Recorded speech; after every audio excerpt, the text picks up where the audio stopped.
Bonjour, bonsoir à tous, c'est Komorebi.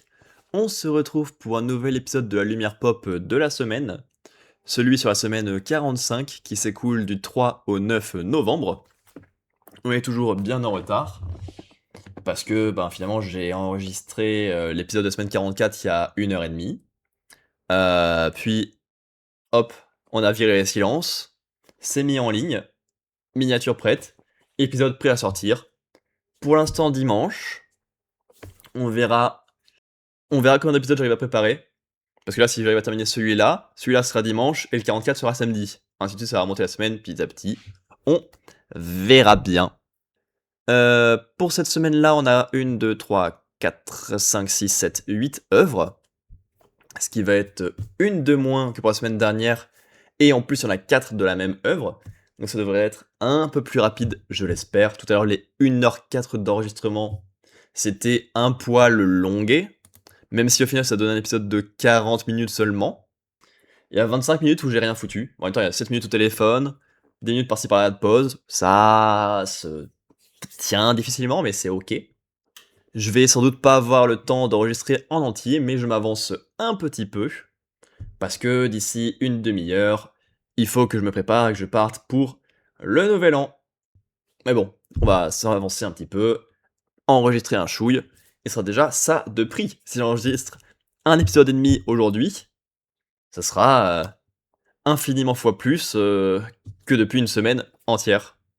Bref, n'hésitez pas à me dire en commentaire comment vous allez, ce que vous avez pensé des œuvres dont je parle dans cet épisode, est-ce que vous avez découvert récemment. Bon visionnage.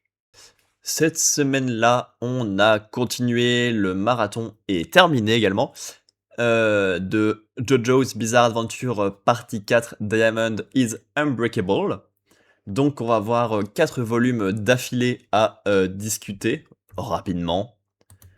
C'est des vieilles notes, je vais pas en choisir de plus. Ça devrait être plutôt rapide. J'ai commencé avec le volume numéro 15. On est tout d'abord dans le pylône électrique avec un humain qui vit dedans. Ça sonne encore une fois, je l'avais écrit cette fois-là, comme la partie 8. Après, bon, il y a genre 20 ans d'écart entre les deux parties. C'est des choses qui arrivent. Mais j'aime beaucoup voir à quel point la partie 8 récupère des éléments de la partie 4. Même ville, personnage similaire, mais de là à reprendre par-ci par-là des éléments, c'est rigolo. Plutôt intéressant comme combat. C'est un lieu de vie, ce pylône, parce que le pouvoir de son stand, c'est t'es dans le pylône, tu restes coincé dedans indéfiniment, à moins que quelqu'un rentre et toi tu puisses sortir. Il faut qu'il y ait toujours quelqu'un au sein du pylône. Mais en même temps, est-ce que la vie seule, à part du monde, en toute autonomie, en essayant de trouver son propre confort, en tournant avec nos propres déchets, notre propre énergie, ça serait pas le plus agréable finalement? Il a quand même fallu se mettre à 3 contre lui, parce qu'il a la connaissance et l'utilisation du terrain pour lui. Genre, si on touche le pylône renvoie les attaques dans un angle précis. Il connaît le pylône, il connaît ses pouvoirs, c'est plus pratique pour lui. Il faut qu'il soit vraiment à 3 à fond contre lui et le combat est plutôt prenant. Il y a tout de même assez peu de suspense, parce que le combat va assez loin dans les difficultés pour nos personnages, mais ce sont tellement de vrais potes que le suspense se retrouve un poil écrasé. Mais bon arc. Derrière, arc que j'ai adoré, on retrouve Josuke et le renifleur de con. Je l'ai appelé comme ça dans la mini-critique. Donc quand je l'ai lu vite fait tout à l'heure en commençant à parler, j'ai dû réfléchir à ce que c'était tout en parlant, c'était compliqué. Et en fait, c'est celui avec le stand automatique qu'ils ont affronté au volume précédent. Parce que Koichi a disparu, littéralement, sans donner de nouvelles ni détectable par quoi que ce soit. Donc t'as Josuke et le stand automatique qui le recherchent. Malheureusement, petit bémol, leur relation évolue beaucoup trop vite. Encore une fois, la confiance et le bon état d'esprit dans le renifleur, alors que c'est quand même un personnage bien de merde à la base, arrive, très vite. Mais après, c'est tout le cœur et l'esprit de Morio qui est dans cette noblesse au niveau des jeunes, qui sont prêts à tout pour garder leur petite vie tranquille, ou même pour les meilleurs, sauver leurs potes. Et donc ouais, il voit, Josuke se sacrifier pour expliciter le pouvoir, et directement les deux se font assez confiance pour, se battre quand même pour l'autre, ou pour laisser sa vie entre les mains de l'autre, alors qu'ils sont plutôt ennemis à la base.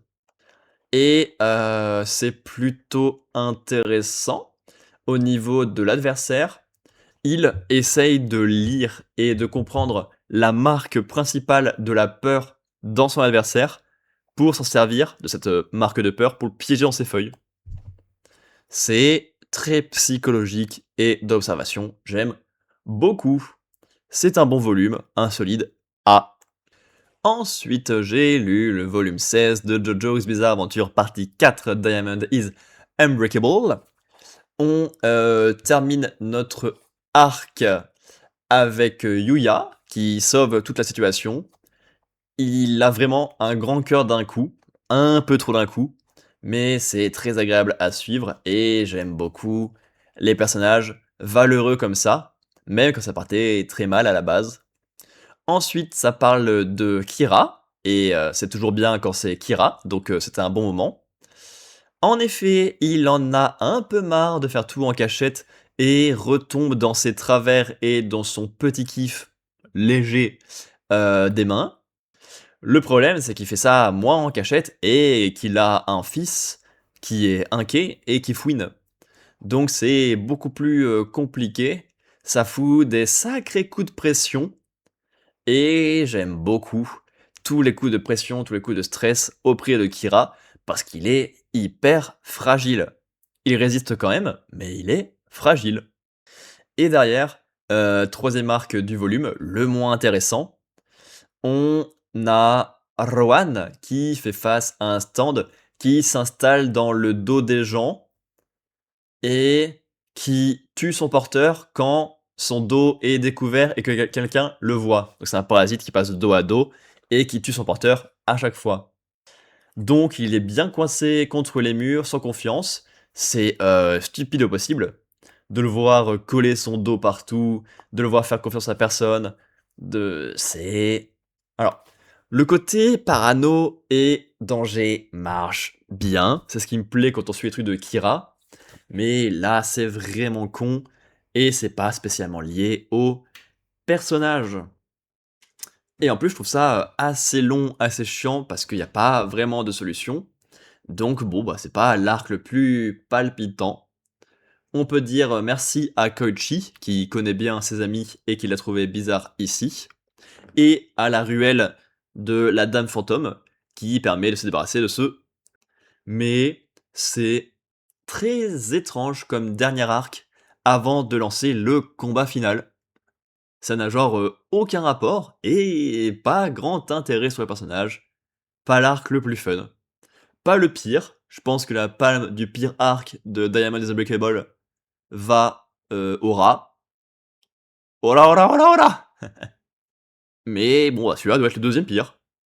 Après, le reste du tome était plutôt bien, donc c'est un solide A. Ensuite, j'ai lu le 17e et avant-dernier volume de JoJo's Bizarre Adventure partie 4 Diamond is Unbreakable. Excellentissime. On est toujours très centré sur Kira. C'est donc exceptionnellement intéressant. Son fils enquête à mort, comme on l'a vu précédemment. Kira sait qu'il est dans la merde et n'hésite pas à aller le confronter. Et c'est dur à voir, hein, de le voir menacer tout fièrement un enfant qui est quand même censé être son fils à la base, au moins au niveau du corps. Hayato est trop cool. Il est hyper résistant mentalement, prêt à tout pour sauver son père. Non, il est pas bête à ce point. Tuer son père afin que son image arrête d'être détériorée, c'est trop cool. Hayato pousse Kira extrêmement loin, jusqu'à le mener dans un élément qui le dévoilerait de manière absolument évidente. Grâce à ça et à ce stress immense de dernier moment, il chope un nouveau power-up et lance son fils dans une boucle temporelle où lui récupère ses souvenirs à chaque fois, fait péter les membres de l'équipe de héros à chaque fois qu'il leur parle de son père. Et ces héros restent morts, même s'il leur parle pas dans la boucle d'après. Et donc le but c'est de les tuer tous petit à petit dans une boucle infernale. C'est fou comme l'auteur trouve de superbes manières pour faire souffrir les enfants dans sa série. Entre Hayato ici et je sais plus son prénom de la partie 6, il bouffe les enfants. Oui. C'est, je pense, mon volume préféré de Jojo pour l'instant. Il est trop malin, il est trop intéressant. C'est trop agréable de voir Hayato essayer de gérer un pouvoir de stand tout seul alors qu'il n'en connaît pas le moindre pixel.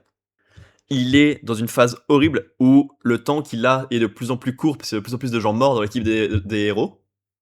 Et il doit faire preuve d'une sacrée preuve. Il doit faire preuve d'une quantité énorme de courage. Tenir la tête à son père, sauver la vie de plein de monde qu'il connaît pas trop, gérer des pouvoirs incompréhensibles, en étant si jeune, c'est trop cool à voir. Il se sert également de la plancha avec un stand, parce qu'il est malin, et se sert des peu d'outils qu'il a à sa disposition. Et comme Kira a pris la confiance avec son power-up, il vient se dévoiler tout seul comme un idiot dans une des boucles devant son fils. Mais Jotaro s'en rend compte parce il a changé d'horaire grâce à Hayato. Victoire du petit qui est sauvé, a ramené les héros tous en vie devant le boss final et sa vraie identité. Excellentissime. On est prêt à lancer le combat final. Merci Hayato, merci Kira. Vous êtes les perles de cette partie. Comme si les héros côté Jojo, c'est pas ce qui brillait le plus. Quand on voit sur différentes parties, c'est pas les personnages principaux qu'on retient. Les situations à la con, les stands, les méchants. Les persos principaux, c'est plus compliqué, les rendre intéressants, je crois. Gros S.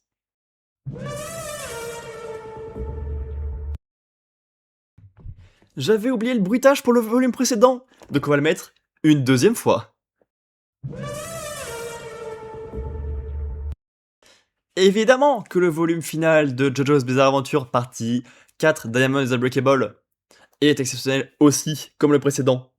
Moins que le précédent, parce qu'il n'y a pas Hayato, mais très bon également. Duel final entre Kira et Josuke. Donc déjà, il y a Kira, donc c'est forcément bien. On a une bulle explosive invisible qui traque Jotaro et Hayato. C'est quelque chose qui doit être sacrément dur à gérer. Une bulle explosive qui va pas très vite, mais que tu peux pas voir, c'est sacrément dur à gérer. Hayato est toujours exceptionnel et très présent. Il a tellement grandi et pris en maturité qu'il est prêt à se faire sauter carrément pour pouvoir sauver Okuyasu, qui a beaucoup plus de chances d'être utile dans le combat et qui a plus de vie et d'espoir que lui. C'est...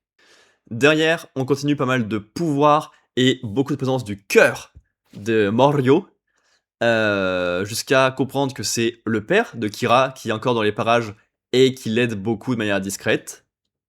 Et une fois que c'est repéré, on le voit s'effondrer. Et Kira, sans confiance parce qu'il se fait éclater la gueule, puis être dévoilé à Okuyasu, puis être dévoilé à tous les autres, c'est dur à tenir. Il est attachant. Pour une enflure pareille, il est attachant. Et derrière, comme il est éclaté au sol sur la route, il y a une infirmière qui arrive et il craque complètement et se dévoile. Parce qu'en même temps, il a plus rien à cacher. Mais bon, bah, s'il décide volontairement de se dévoiler, le destin vient se moquer de lui et l'avoir, et lui faire payer toutes ses erreurs passées, à commencer par celle de Reimi et de son chien. Finale de fou. Hayato est exceptionnel et finit seul et triste, ce qui est horrible quand il y a autant de personnages qui sont pas plus potes que ça qui traînent ensemble à la fin. La partie est très aléatoire. On a rarement vu d'aussi grand écart et de sujets autant sujet tout le temps. Mais au début, c'est important pour faire mettre en place le fil rouge et pour mettre en place les personnages et leurs relations, qui sont intéressants quand on n'est pas sur les 2 JoJo. Mais ouais, dès que c'est sur les autres personnages, même si certains, n'avancent pas beaucoup, hein, Okuyazu, il est limité et surtout quand ça va vers Kira, c'est vraiment exceptionnel. JoJo Partie 4, des 4 que j'ai pu traiter, dans les podcasts, je sais pas si j'ai fait les 4. Je sais que la 3 c'est sûr, c'était cette année. Est-ce que les 1 et 2 je les ai lus l'année dernière? Je sais même plus. Mais en tout cas, des 4 premières, c'est largement un préféré, même après relecture. Gros S évidemment. Ensuite, j'ai lu le volume 14 de Tales of Demons and Gods. On continue notre rattrapage, c'est lui qui est en cours actuellement.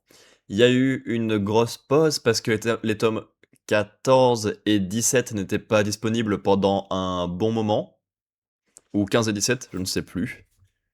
Ça dépend comment j'ai enchaîné. Hmm. Peut-être 15 et 17 plutôt qui n'étaient pas disponibles, que j'ai dû acheter directement sur le site de l'éditeur et qui ont mis plusieurs semaines à arriver. Donc c'était le dernier volume de la première vague qu'on avait. Le problème c'est que là c'est le 14e volume, et à l'heure où j'enregistre actuellement, j'en ai lu 28. C'est pas une série que je kiffe plus que ça. Il y a beaucoup de choses, c'est compliqué, il y a beaucoup de personnages, ils ont des prénoms compliqués. Donc un mois après et 14 tomes après, peut-être que la critique sera assez décousue. Et quand j'avais lu ce volume-là, ça faisait 3 mois que je n'avais pas lu le moindre tome de Todag, et j'ai ouvert ma mini-critique en écrivant 3 mois sans, virgule, ça ne manquait pas. Donc c'est pas forcément très intéressant. Il était dans une sorte de tournoi devant plein de gens de sa ville. Il gagne contre son rival Yehan de manière extrêmement facile et ne racontant pas spécialement grand chose ni sur l'un ni sur l'autre. Et Yehan part faire une alliance avec un autre ennemi du personnage principal pour pouvoir se venger. C'est tout ce qu'on a à se mettre sur là-dedans en conclusion de l'arc qui avait commencé dans le précédent. Et derrière, on enchaîne directement un nouvel arc. Il récupère toute sa bande de potes. Ils vont tous vers une sorte de prison temporelle. Il passe les barrières ultra facilement parce qu'il est évidemment beaucoup trop fort. Dedans, il y a des trucs cool, hein, j'aime bien. Il y a des fantômes rouges qui sont dangereux et mystérieux. Il y a des fausses lumières au loin qui sont là pour les piéger et les rendre l'avancée difficile mentalement. Il y a des perles de pouvoir à récupérer, qui font évidemment des power-ups dans tous les sens, comme le moindre truc qui croise. Il y a un gros poulpe qui touche évidemment seulement les filles et qui leur fait des câlins. Évidemment. Qu'est-ce qu'on pourrait imaginer d'autre comme ennemi?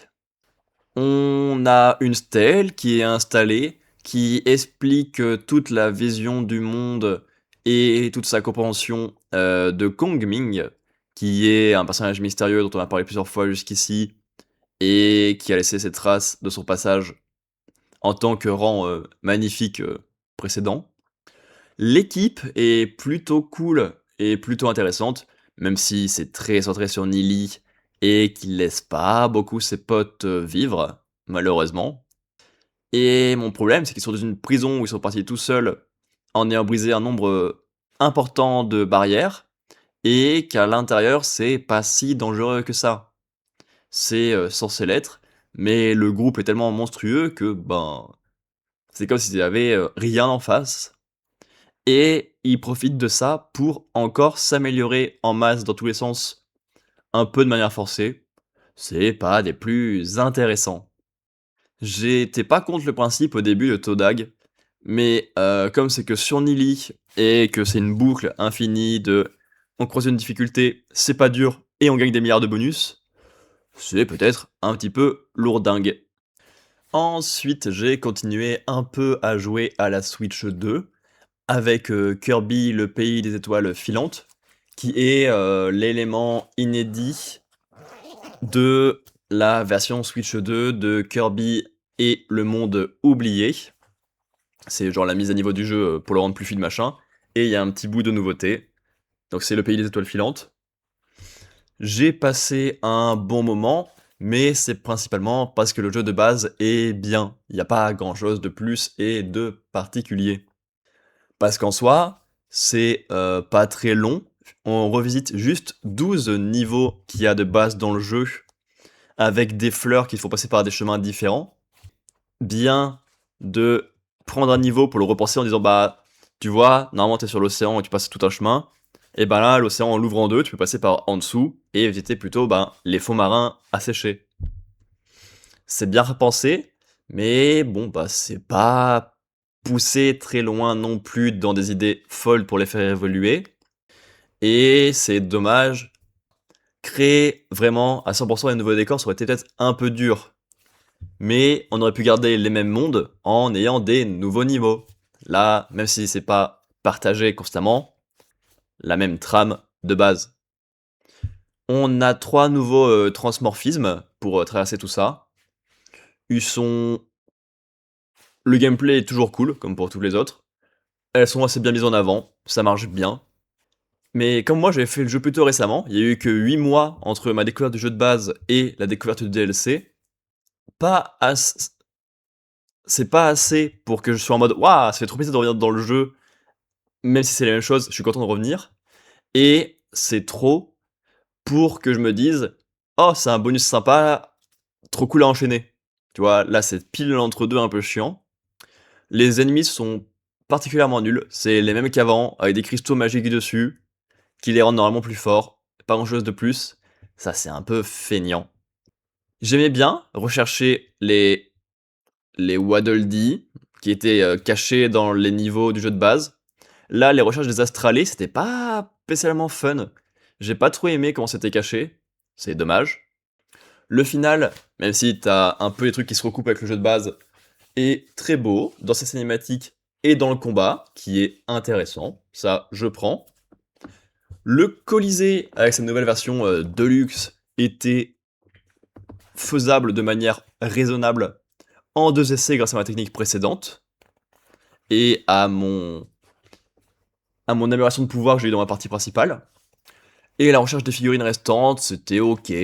Ça permet de refaire un petit tour rapide de quelques modes de jeu. Il y avait à nouveau de la pêche, il y avait à nouveau le Colisée, il y avait quelques trucs par-ci par-là. C'était ok. C'est un bonus agréable. Si tu découvres le jeu, tu fais le jeu et ça, t'es en mode oh, c'est cool, c'est un peu plus long, c'est un peu plus complet, je prends. Si t'as pas joué au jeu depuis très longtemps, tu fais oh, c'est cool, le jeu est plus fluide que mon souvenir. Euh, c'est proche sans me dire non plus à 100% ce que c'est. Moi, dans Entre deux, c'est un bonus qui paraît assez feignant et qui me contente ni d'un côté ni de l'autre. Ensuite, j'ai lu le volume 8 de l'intégrale du comics Tortue Ninja. Teenage Mutant Ninja Turtles, bien évidemment, de son prénom.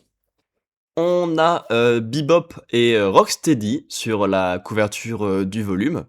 Et ça a du sens parce qu'on a une aventure à part de la série principale. C'est toujours lié, c'est parce que ça a des conséquences qui viennent d'avant et ça impacte sur ce qui se passe après dans la série principale. Mais c'est une série à part et qui peut être autonome. Pour ça que cette édition est cool, qui rassemble absolument tout dans l'ordre chronologique. Et donc c'est une histoire à part sur Bebop et Rocksteady qui voyagent dans le temps pour essayer d'améliorer leur vie, arrêter de suivre tout et n'importe qui. Ben, à eux deux, ils s'entendent bien, ils avancent bien. Ils se font souvent avoir en allant vers n'importe qui parce qu'ils ont des idées plus claires qu'eux, parce que eux ils sont sacrément cons et pas faits pour la vie, tout simplement. Ça marche bien, c'est bordélique, il y a des paradoxes dans tous les sens, ils croisent des versions 2 dans tous les sens, mais le duo est exceptionnel. J'aime beaucoup le fait qu'on voit leur difficulté à s'entendre en mode non, c'est moi le chef, toi t'es juste un débile. Alors que finalement, bah, les deux sont dans l'erreur, se comprennent, et ils ont besoin de se rendre compte en se voyant avec un double d'eux-mêmes pour faire ah oui, ah j'ai ça comme point faible, il avait raison. Et finalement, je suis pas parfait et je peux le pardonner. C'est trop cool comme construction, c'est trop cool comme duo, c'est coloré, c'est rigolo. C'est loin de la trick principale de ce comics, mais ça marche trop bien et c'est trop cool à lire. Derrière, on récupère, la saga, principale. On va, parler à Baxter Stockman dans son, labo.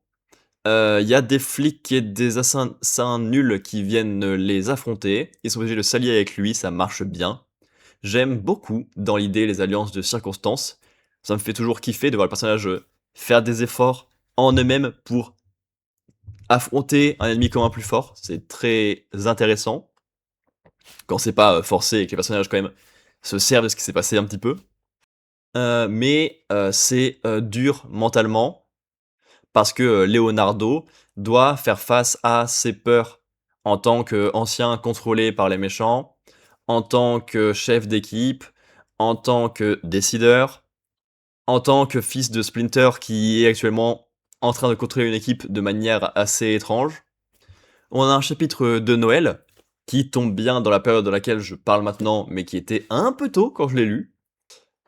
Qui était mignon, ça avance pas à grand chose, mais il y a plein d'équipes différentes qui se retrouvent pour faire Noël ensemble, et c'est plutôt cool.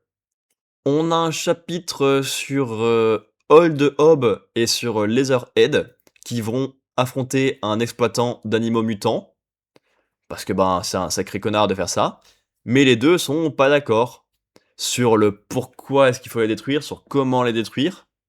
C'est cool hein, de voir plein de groupes différents, même quand c'est des mutants identiques.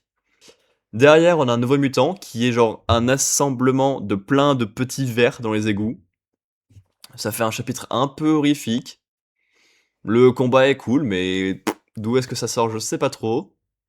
Ensuite, ils vont sauver Alopex. Ça marche bien parce qu'elle était surtout brisée et ensorcelée mentalement. Donc il y avait un gros boulot pour la retrouver et la sauver pour de vrai. Derrière, il y a un combat contre le robot dans lequel était Donatello à l'époque, qui a gardé un chouille de sa conscience et qui les défonce. Il y a plein de trucs très cool le long du volume, notamment, et surtout ce qui sort le plus, le spécial Bebop et Rocksteady. C'est hyper dense, hein, vous avez vu, il y a genre 1 milliard d'intrigues différentes, mais c'est assez inégal. Le Noël, c'est ultra mignon, peut-être que c'est hors sujet. Le vert, euh, si ça revient pas plus tard, c'est bien d'avoir un ennemi de la semaine pour qu'ils soient tout le temps les mêmes, pardon. Mais bon, bah, c'est pas essentiel non plus. Si on peut aller plus vite à l'essentiel, ça serait pas un mal. Le robot Donnie, à voir. Mais voilà, l'alliance avec Baxter, c'était cool. Le sauvetage de l'OPEX, c'était cool. Léo qui est en difficulté face à lui-même et à ses contradictions, c'est cool. C'est toujours agréable à lire, mais à voir que ça s'étale pas trop dans le temps. Ce qui m'inquiète un petit peu, vu le nombre de chapitres, vu le nombre de parties, et vu le nombre de gros volumes de cette édition qui a déjà en anglais. Et enfin, pour conclure cette semaine numéro 45, qui vient tout juste de s'achever, j'ai lu un nouveau volume de Marvel Must Have, avec Les Gardiens de la Galaxie Héritage. On a une équipe bien remplie, je dirais plus que dans le troisième film Gardiens de la Galaxie. Alors c'est à ce moment-là qu'elle est la plus remplie dans les films, tu vois. Elle est bien remplie. Littéralement, tous les débiles de l'espace. Peter Quill, il a fait bon, faut sauver l'espace. Il y a plein de gens qui se battent dans l'espace de manière autonome, pas toujours bien, pas toujours très maligne. Ils sont tous rassemblés. Ce qui de base fait une équipe dure à gérer parce que personne s'entend spécialement, personne ne fait confiance à personne et c'est compliqué. Et on découvre que dans l'équipe, il y a un Skrull qui est caché quelque part. Et pour le coup, ça marche mieux que dans Secret Invasion. Invasion. Parce que, ben, comme les gens se font déjà pas trop confiance de base, le fait de faire douter l'identité de quelqu'un, ça marche mieux que dans Secret Invasion, qui était très limité dans son côté parano. Ce qui est assez étonnant. Et ce qui rend les choses d'autant plus compliquées, et l'élément que j'ai bien aimé de ce volume, c'est que l'équipe a été construite sur un gros mensonge de Peter, ce qui est plutôt intéressant comme façon de faire. Il a forcé tout le monde à se mettre ensemble, parce qu'il sait que c'est pour le bien de tous qu'il faut le faire, Il s'y est très mal pris et ça fout la merde de fou quand il y a un vrai danger. On a une référence avec l'équipe précédente, que je n'ai pas saisie et qui n'apporte donc absolument rien. Faut la soulever quand même. Par contre, c'est plus au niveau de la construction et du rythme que j'ai eu des soucis. J'ai trouvé la globalité de cette intrigue assez vaine et assez vide, parce que les personnages, même s'ils sont débiles et que le principe de l'équipe est plutôt cool, sont assez ennuyants. Et ce qui se passe, il y a de la paranoïa hein, pour le côté Skrull, mais pour le reste, il n'y a pas grand-chose de plus. Les personnages sont de base trop nombreux, donc il n'y aurait pas eu beaucoup de monde très intéressant, mais pour qu'il y ait personne, c'est qu'il y a vraiment quelque chose de raté. Et en plus de ça, les personnages sont trop coupés par eux-mêmes. C'est-à-dire que dans l'intrigue, à chaque fin de mission, ils sont tous placés devant une caméra pour expliquer ce qui s'est passé afin de faire des comptes rendus et des analyses. Et on a ça, littéralement, une action, un personnage qui parle et qui se moque de la situation, une action, un personnage qui parle et qui se moque de l'action, dans une construction hachée comme ça, qui apporte juste de la lourdeur et pas spécialement plus d'attachement aux personnages qui sont juste chiants à faire des blagues sur eux-mêmes constamment. J'ai bien aimé que la fin soit assez dure et pas très positive non plus. C'est pas ce qu'on a le plus souvent, c'est pas obligatoire, mais quand c'est fait et que c'est bien fait, c'est plutôt cool à prendre. Voilà, j'ai globalement des sentiments très contradictoires par rapport à cette lecture. Il y a des bonnes choses, il y a du potentiel, c'est une bonne équipe, mais la forme globale et les personnages sont pas assez poussés pour être intéressants et donner envie de les suivre. Yahoo! Voilà qui conclut cet épisode de la semaine 45 de la lumière pop de la semaine. Ça fait plaisir d'avoir terminé 2 épisodes en 2 jours, ce qui fait qu'on va avoir 2 épisodes qui vont sortir cette semaine. On n'a pas vu le bout du tunnel, il reste toujours 46, 47, 48, 49, 50, 51 et 52 à sortir, ce qui fait encore 7 sur 9 à bosser, mais c'est déjà un bon début. Petit pas par petit pas, on va se remettre en selle, on va redémarrer et ça sera avec plaisir. N'hésitez pas à me dire en commentaire comment vous allez, ce que vous attendez de cette année 2026. On parlera de 2025, soit en fin de semaine 52, soit en début de semaine 1. On verra bien, soit pour un épisode spécial entre les deux peut-être. On verra ce qu'on fait. Dites-moi également en commentaire ce que vous avez découvert récemment, ce que vous avez pensé des œuvres dont je parle dans cet épisode. N'hésitez pas à vous abonner et à lâcher un pouce bleu. On se revoit minimum dimanche prochain 15h, peut-être avant, en fonction du nombre d'épisodes que je vais réussir à faire d'ici la fin des vacances. D'ici là, portez-vous bien, faites-vous plaisir, à comme bientôt.